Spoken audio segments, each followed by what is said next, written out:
మేధా స్కూల్లో జరిగినటువంటి సంఘటనకు సంబంధించి ఏదైతే అల్ఫాజోలం అమ్మినటువంటి తయారు చేసినటువంటి కేసు విషయంలో ఈ పాఠశాలను మా ఉన్నతాధికారుల ఆదేశం ప్రకారం నిన్న సీజ్ చేయడం జరిగింది. ఆ సీజింగ్ కు మళ్ళీ ఈ రోజు పిల్లలతో మాట్లాడదాం, తల్లిదండ్రులతో మాట్లాడదామని మేము రావడం జరిగింది. ఇక్కడ మేనేజ్మెంట్ వాళ్ళు ఎవరు లేరు. అయితే టీచర్లను పిలిపించడం జరుగుతుంది.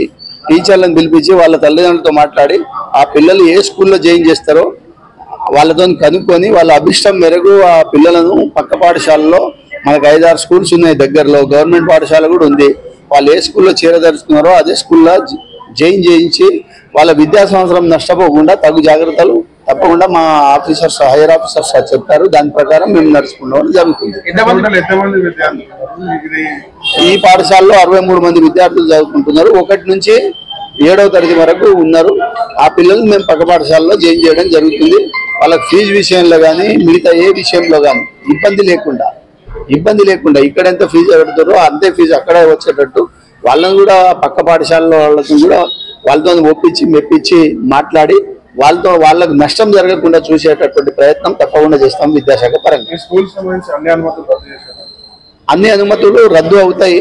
అయితే అది ఆర్డర్స్ చెప్పారు, ఆర్డర్స్ కూడా వస్తాయి. ఆర్డర్స్ మీకు కూడా ఆ విషయాన్ని తెలియపరుస్తాయి. ఇది 10వ సంవత్సరం. ఈ స్కూల్ స్టార్ట్ అయ్యి 10వ సంవత్సరము. ఈ సంవత్సరంతో వాళ్ళ పర్మిషన్ ఎండ్ అవుతుంది. మళ్ళీ వచ్చే సంవత్సరానికి వాళ్ళు రెన్యువల్ చేయాల్సి ఉండింది. ఇలాంటి సంఘటనలు అంటే గతంలో ఎప్పుడైనా జరిగాయి?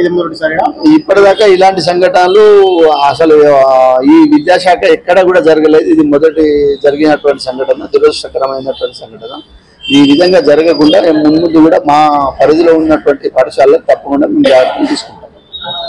ఈ వీడియో కానీ మీకు నచ్చినట్టయితే లైక్ చేయండి, అలాగే సబ్స్క్రైబ్ చేయండి. పక్కనే ఉన్న బెల్ బటన్ని నొక్కడం మర్చిపోకండి.